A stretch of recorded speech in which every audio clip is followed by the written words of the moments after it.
Today is a relaxed day. No? So ito nga, nag-ready na tayo. Magpipiknik tayo sa South Arm Park. Kasama ang ating mga newly found friends dito sa Vancouver. So kukuha lang tayo ng mga iba pang kailangan nating kunin sa store, and then siguro mag-reserve na tayo ng table doon sa mismong park. Kasi alam ko unahan yun pero sana meron tayong makuhang table. And then iiwanan ko na lang siguro ng gamit para ma-reserve siya kahit paano.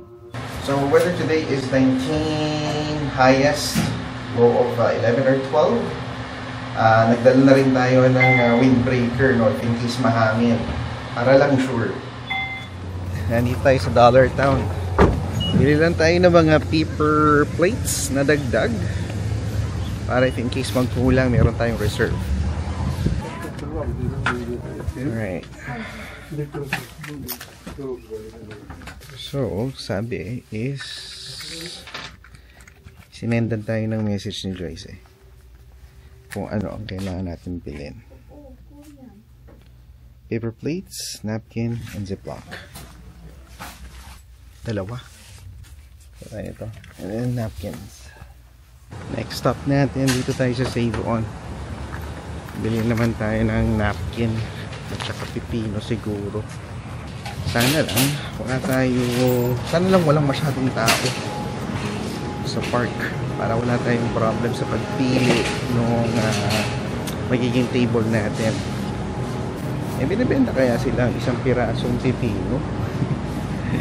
Isa lang talaga kailangan natin. Stop there. Maybe here. Ibang klaseng cucumber ko. Ito iba. If walang choice. Lemon water ang bagsak natin. Lemon lang talaga. Sabi, no? $3 ang isang piraso. Man. $3. Tawag silang English. Or mag-juice na lang kaya tayo. Hindi kailangan lemon water para refreshing. Lemon water. Well, merong mango lemonade. 17 gram sugar. Taas ang kanyang sugar. Yun lang yung option natin. Kunin na ba natin? Magkano ba ang price na to? $3.99. $6 ang isa. Grabe, no? Ano nangyari? $3 each. Lemon na lang. Okay na yun siguro. Hintay na napkin. Dito siguro napkin at saka magkano ba yung ice? If in case kailanganin natin mamaya. Ano yung ganito? 6 wax halos. $5.69. 200 pack. 1 fly. I guess this is fine. Ito na lang ulit natin. Bayaran na natin to. Punta na tayo ngayon sa mismong park. At magre-reserve na tayo ng table. Wow naman, naglabasan na yung mga magagarang sasakyan. Meron doon na nakapark, nag-grocery lang. Corvette ang dala. Saan ka pa? Ganyan kasi usually dito lalo na pagka mataas ang sikat ng mataas ang sikat ng araw. Marami talagang naglalabas ng mga what they call it, mga baby nila, no? Yan yung mga sasakyan na nilalabas lang during summer. Yung mga sports car, yung mga top down na mga sasakyan. Yun lang yan mga lumalabas. So malimit, no? Makikita mo yan dito. Marami kasi ditong mga hobbyist na nagko-collect lang. Alam mo yun, yung tipong parang ito, childhood dream nila to have this type of sports car. And ngayon na alam mo, may kaya na sila, you know, tinutupad nila yung mga pangarap nila. I think lahat naman tayo may ganyan, di ba? Nangarap tayo minsan na uy, pagdating ng panahon, magkakaroon ako ng ganito. No? And hindi naman masama yun. No? Considered yun na parang achievement mo na milestone na pinangarap mo nung bata ka, ngayon na-achieve mo na. Habang nakikita mo yung mga ganung klaseng bagay na dating pinapangarap mo lang, every time na makikita mo siya, it brings you joy in a sense na finally na-achieve ko to after matinding pag-iipon, pagtsatsaga, pagpa-persevere, ngayon na nandito ka na sa Canada, meron ka ng ganito. And I think hindi lang naman sa mga foreigners or mga Canadians yan na pagkakatotoo, dahil kung mapapansin mo dito, yung mga Pilipino dito actually mas maano pa sila sa mga ano matawag ito, mga luxury items. Alam mo yung hindi naman masama yun, pero parang alam mo lang talaga na parang isa to sa mga parang pinapangarap nila o inaasam nila. Sa ibang mata siguro medyo parang sa kanila nakakasilaw yun, masyadong magarbo or whatnot.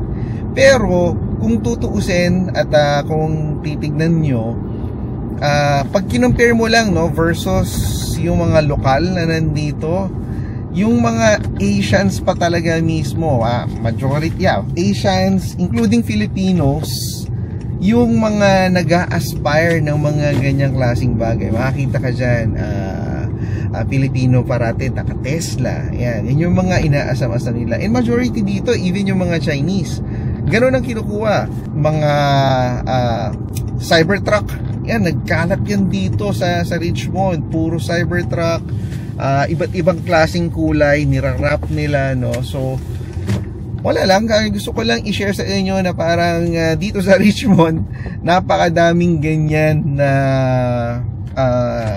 mga situation, lalo na sa mga Chinese community or Asian community na lang. In fairness madami pang table, magre-reserve na lang tayo and then iiwan na lang natin. Hello TV fam. So nandito na nga tayo sa park, nagpi-picnic, kasama natin yung mga inimbitahan nating mga friends dito sa Vancouver. And dyan kami nakasetup, at saka to actually pero ayan, andyan kami. Dito talaga hindi ka makakapag-vlog, wala kaming ginawa kundi magbantay ng bata. Ayan diba? Siyempre, bantay bata ang abot natin. Inuubos na yung lakas namin. Napagod na napaupo na si Joyce. That's hard already. I need to get all the way to space. All the way to the space? Yep. That's too much. But I need to go to space. Daddies are pushing now. You're gonna go up, That's my idea. That's your idea. Are you not dizzy, Clark? Yep. Yep. I'm not dizzy at all. They like it. Pag humihig na alam nila.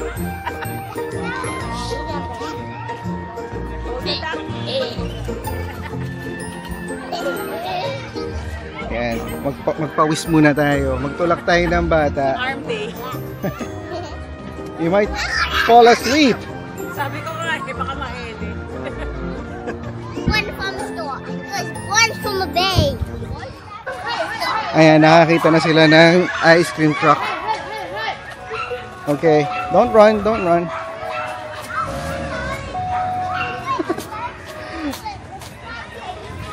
Pahirapan to. Pahirapan. Wow, $7. Mahal din no? Kung ako ito, kunin ko na lang lahat ng order nyo, kukuha ko dun sa same phone. Kasi pwedeng kunin yan eh. Kuha tayo ng isang tub. Oh. I need ice cream. Okay, let's get. I'll buy you. Let's ask them what do they want. Huh? I need to go to the ice cream. Yeah, but Whoa, Wait, wait. we Dad, can- yeah. The SpongeBob ice cream popsicle. Yeah, that's only a picture. Okay, let's ask mom. Come on. So nagpunta nga tayo sa Save On Foods dahil yung mga bata nag-crave ng ice cream and dahil nga may dumating na ice cream truck doon sa park. So ito tayo, pumunta tayo sa Save On at nakabili na nga tayo ng ice cream para naman sa ganun sumaya-saya sila. So yeah. Ang binili natin is yung typical na sana walang maging problema, no? Isang Oreo cookies and cream at saka yung KitKat, no? Para sa may mga chocolate cravings na adult. So sana magustuhan nila. Master na yung ice cream.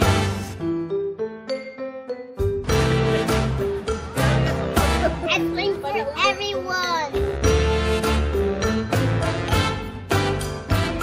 Oh, Pagod yung mga bata.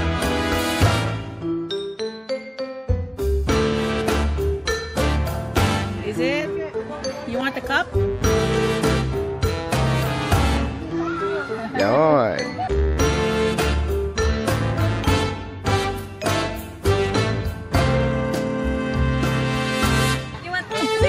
Nakabukas yung bibig ni Hailey. alis ka dyan, Han. Hindi ka bata. Clark, look at the phone. Here. Okay, Clark, look at the camera, okay?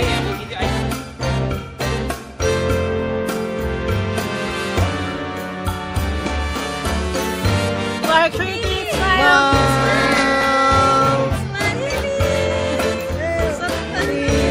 Good luck. Sa picture.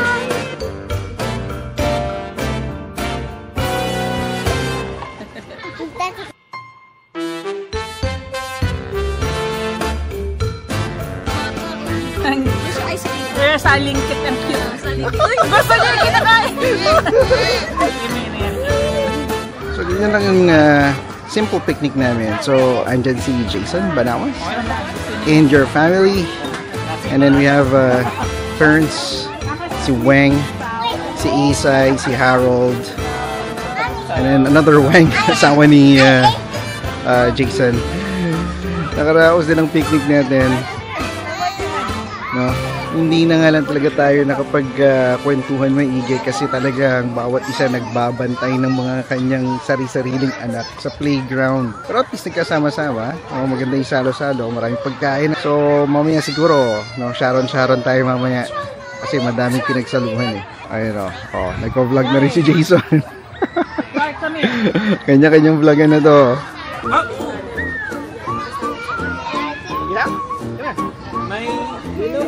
You're so red na. Picture daw. Mama, balik mo sa ilong nito. Tulog eh.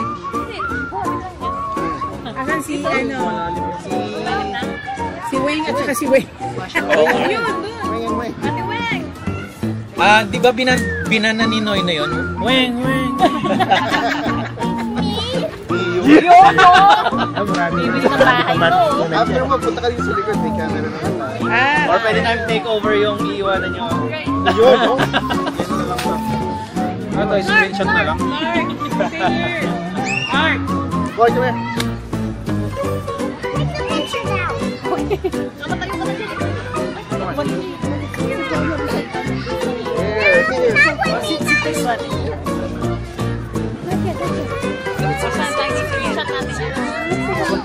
Screenshot na lang.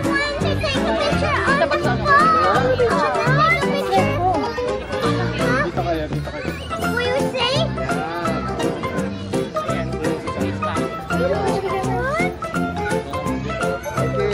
Saan tayo muna titingin? Yan, doon muna dito. Pag gano'n. Left or right? Pag gano'n. Left or right? 1, 2, 3. Next. Picture na. 1, 2, 3. Okay, back. Sa dulo.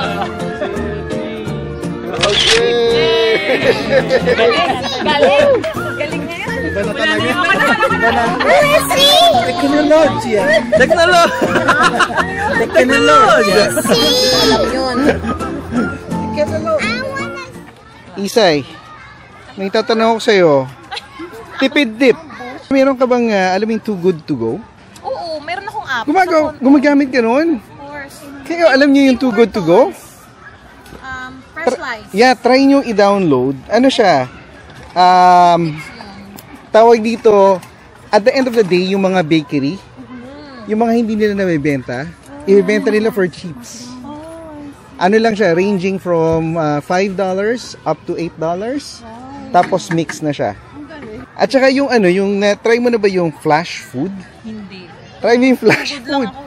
Yung flash food naman, superstore, groceries, Oh, yung mga produce. nandun sa yung parang cart nila, yung ano na, masyadong Hindi, depende. Siyempre, pipilian mo na rin. yung mga gulay. Yung isang set na binibenta nila, may kasamang 6 na garlic cloves. Doon pa lang, panalo ka na eh. Ano? Kuya? $6.